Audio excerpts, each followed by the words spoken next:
साल 2011 पाकिस्तान में एक ऐसा कांड हुआ जिसकी वजह से पूरा पाकिस्तान हिल गया। और ये कांड किया था इन दो भाइयों ने, मोहम्मद अरमान अली और मोहम्मद आरिफ अली। आप लोग शॉक्ड हो जाओगे, इन दोनों भाइयों ने 100 से 150 लाशों को काट कर खाया था, जिसकी वजह से पूरे पाकिस्तान में हड़कंप मच गया था। और ये दोनों मुर्दाखोर भाइयों की वजह से। दरअसल ये दोनों भाई इस्लामाबाद के बक्कर इलाके के रहने वाले थे। इन दोनों भाइयों की शादी हो चुकी थी और इन दोनों भाइयों के बच्चे भी थे, लेकिन ये दोनों भाई अपनी घर वाले को काफी ज्यादा मारते पीटते थे, जिसकी वजह से इनकी घर वाली ने छोड़कर चली गई थी। और घर में ये दोनों भाई, एक बहन और अपने पिता के साथ ही रहते थे। इस कहानी में एक ट्विस्ट भी है, तो इस वीडियो को पूरा जरूर देखना, लाइक सब्सक्राइब भी कर देना। इस्लामाबाद का बक्कर इलाका, जहाँ पर एक कब्रिस्तान था, उस कब्रिस्तान में 24 साल की एक लड़की को दफनाया जाता है और उसकी मौत कैंसर की वजह से हुई थी और उसका नाम सारा परवीन था। सारा परवीन के परिवार के लोग उसे दफनाने के बाद वहाँ से चले जाते हैं, लेकिन जब दूसरे दिन सारा परवीन के परिवार के लोग उसकी कब्र पर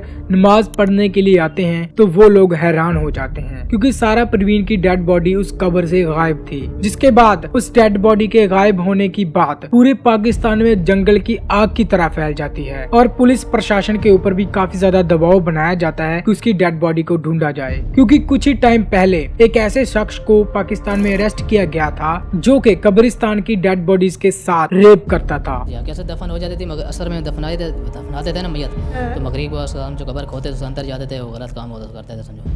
और लोगों को डर था कि ये वही शख्स तो नहीं है, लेकिन उस इंसान को तो अरेस्ट कर लिया गया था। तो अब कौन ऐसा इंसान था जो इन डेड बॉडीज को चुरा रहा था? तो बाद में पुलिस उस बक्कर इलाके के सभी घरों की तलाशी लेती है। तलाशी लेने के दौरान पुलिस पहुंचती है मोहम्मद आरिफ अली के घर। उस घर में एक ऐसा कमरा था जिसे ताला लगा हुआ था और पुलिस उस ताले की चाबी मांगती है और उस कमरे को खोला जाता है। तो जब पुलिस इस कमरे की तलाशी लेती है तो उन्हीं में से एक पुलिस वाला, जो कि चींटियों की एक कतार को फॉलो कर रहा था, और वो चींटियों की कतार एक बेड के नीचे जा रही थी जहाँ पर एक बोरी को रखा गया था और उसी बोरी में से वो चींटियां आ रही थी। लेकिन जब उस बोरी को खोला जाता है तो उस बोरी में से उस 24 साल की सारा परवीन की लाश निकलती है, जिसकी एक लेग कटी हुई थी और ये दोनों भाई उसे मीट बनाकर खा चुके थे। इन मीट के टुकड़ों को फॉरेंसिक लैब भेजा जाता है, जहाँ पर ये पता चलता है कि ये ह्यूमन डेड बॉडीज के पार्ट ही है। इस्लामाबाद का पूरा बक्कर इलाका पूरे डर में आ जाता है, क्योंकि उनके बीच दो आदमखोर भाई रह रहे थे। लेकिन जब पुलिस इन दोनों भाई को अरेस्ट करती है और पूछताछ करती है तो ये दोनों भाई बताते हैं कि हमें एक तांत्रिक ने बताया था कि तुम लोगों में काफी ज्यादा शक्तियाँ आ जाएंगी अगर तुम दोनों भाई किसी इंसानी मीट को खाओगे।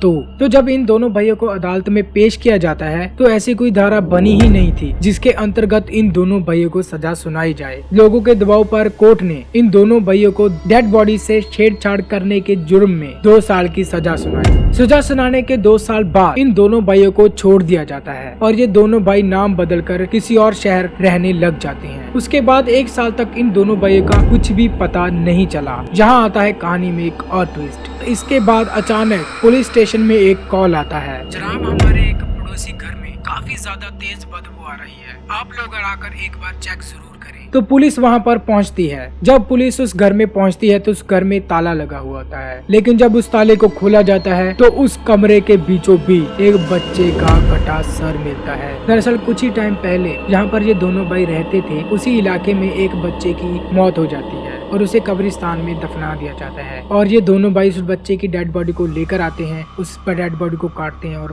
बनाकर खा जाते हैं और पूरा पाकिस्तान काफी गुस्से में आ जाता है और इन दोनों भाइयों को फिर से अरेस्ट किया जाता है और अदालत में पेश किया जाता है और अब इन दोनों भाइयों को फांसी की सजा सुनाई जाती है। अगर हम लोग ये इमेजिन करें कि हमारे आसपास कोई इस तरह के इंसान रहते हैं जो इंसानी मांस को खाते हैं, फिर तो हम लोगों की फीलिंग क्या होगी। अगर आप लोग भी इस तरह के कंटेंट में इंटरेस्ट रखते हैं तो प्लीज मेरे चैनल को सब्सक्राइब कर लेना और इस वीडियो को शेयर जरूर कर देना।